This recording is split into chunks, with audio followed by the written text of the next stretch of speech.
Welcome to Behind the Bar, a poolside brought to you by William Hill, a proud sponsor of the World Darts Championship. This week we're on location in Wolverhampton. It's the Civic Hall. It's the 2015 Grand Slam of Darts.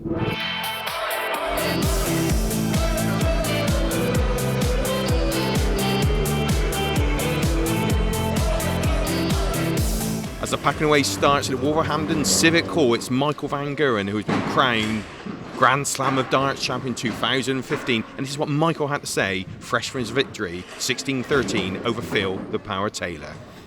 2015 Grand Slam of Darts Champion Michael van Gerwen, sounds good.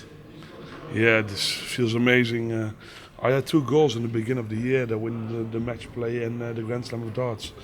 And of course the World Championships, but the first 2 was coming up, was them too. And this is an amazing win for myself. I feel fantastic, and I'm really glad I beat Phil. He gave me a finger and I took his hand, simple. Yeah, that's true. I mean, there's a big stage in the match. He's 7-3 up, he's got darts to go 8-3. At that stage, are you thinking this might not be my day? Yes, I was thinking that way, but I always believe in myself and I never give up. And I also didn't do it at that stage. But if you miss doubles against me, I'm going to take them. That's how it works. And that gave me more confidence. I was playing better afterwards. I was more in my rhythm, and I did better, simple. And I'm so happy I won this trophy. It's unbelievable.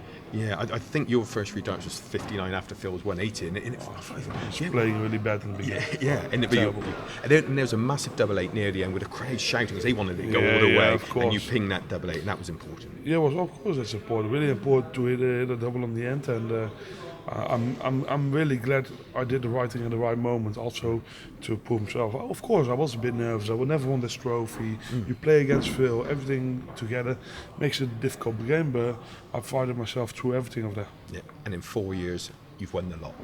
I hope so. Yeah, so you can do all. I won all the big majors till now, so. I'm really happy with my performance, and I'm going to celebrate this first. You deserve it. Congratulations, Cheers, Michael. thank you. Thanks for your time. Thank you. Great to catch up with Michael van Gerwen there, and he's won everything there is to win in the PDC. And now the BDO beat, and we caught up with Wayne Mardle, who ran the Raw over the performances of the BDO players in this year's Grand Slam of Darts. If you don't mind me asking about obviously 8 BDO players came over, 1 in each group. 1 or 2 didn't do very well, should we say, but then there were some good performances. Martin Adams, for example, he was great, wasn't he? He was the star of the show up to the point he departed. But how does a player get beat but still leaves on a high? That's exactly what Martin did when he lost to Kim Ibrex in the last leg decider. But Martin, he come in with that smile and this confidence, knowing that he's got the ability. But didn't really show off about it. No. And he's always been understated. The 3 times world champ, but I think the tournament was miles better for him being in it. And I'm so glad after all these years he accepted the invitation. And he said on Twitter the morning, the morning after, I look forward to going back if I get invited. You'll be invited, Martin. Yeah, exactly. He made the place shine, didn't he? Of course, Andy, he rolled back the years. Of course, had a win there, and a good performance against AD, but obviously he didn't get through the group stages. Yeah, Andy Fordham showed everyone that he's still got that little bit of quality. The nerves, they just got the better of him. And against Wayne Jones, that was without doubt his most nervous performance.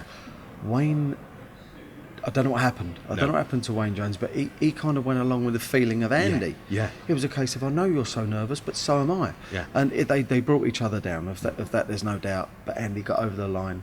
And like you said, against Adrian Lewis, it was just amazing. Starting with a 180, averaging 99. Okay, he got beat, but he played brilliantly well. And against Michael Smith, it was on hiding to nothing. Because after the performance against Wayne Jones, to go up and produce the same performance that he needed, really, which would have been a replica of when he played Adrian Lewis, he couldn't muster it. And Michael Smith went on to the semi-final. That's how good he is. And of course they love these characters. And it's all about characters, obviously. Maybe one of the biggest ever. Yourself, Wayne. I don't like to gloat, but yes, without a doubt. Without a doubt. And of course, a couple of the other players, Scott Mitchell, he got a win at the end. He got the BDO World Champ. It's nice because actually Scott, he was okay. He played okay, didn't he, in the tournament? I mean, he only had 2 points to get out of the group, but nice win to finish off against Chizzy. He played excellent. Even the matches he lost. Look, he was averaging 104 against Peter Wright, I think it was, and 96, 97 in the other match. Yeah. But then goes and produces superb quality of darts against Chizzy. Yeah.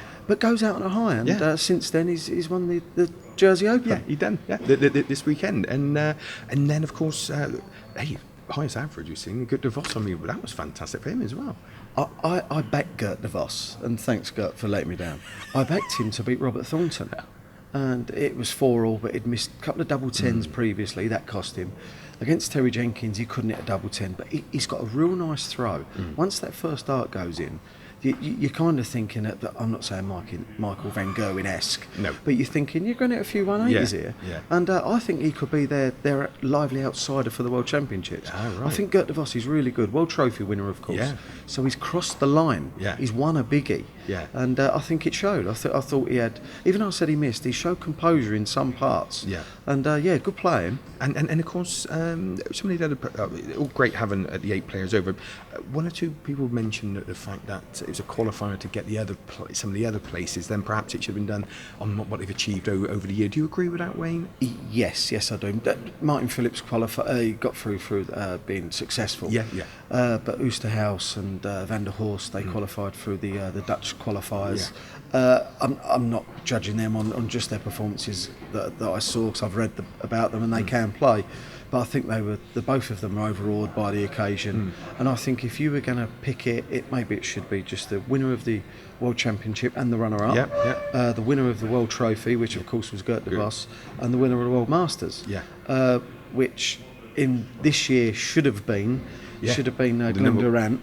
But also if you want to break it down to maybe the top 8 in the world, if those 4 spots happen to be taken, then you go down another 4. Yeah. But the world number 1, the world number 2, 3, 4, 5, 6, 7, 8 should be in it. Yeah. The criteria meant only 2 of the top 8 were in it. Yeah. And I think the BDI have got a lot more to offer this tournament if they can put their best 8 in it. Glenn Durant should have been in it. Yeah. Scott Waite should have been in it. Yeah. There's probably others that I've forgotten. I apologise. Jamie Hughes was another one. I'm sorry, I can't remember everyone's name. There's real quality 8. Yeah.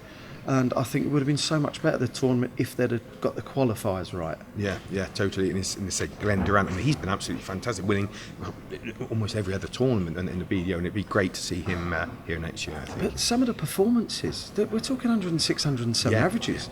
We're not talking winning with 94s, 95s here. No. So get him in, and like I said, the BDO have got a lot to offer. There's some real good players out there. Okay, look, in depth you've got that in the PDC, but at the very top they've proven that they can hack it. Scott Mitchell played great, Martin Adams was superb, Gert de Vos could have so easily beat Robert Thornton, then all of a sudden he plays like that and he's through to the last 16. Then what happens? I think the future's bright for the BDO. Good luck to them. And thank you so much for your time, Wayne. I know you've got to rush off, and Gert de Vos is a lively outsider for the World Championship. I backed him at 25. You won't get that. No, you won't. Cheers, Wayne. Thanks for your time. Cheers.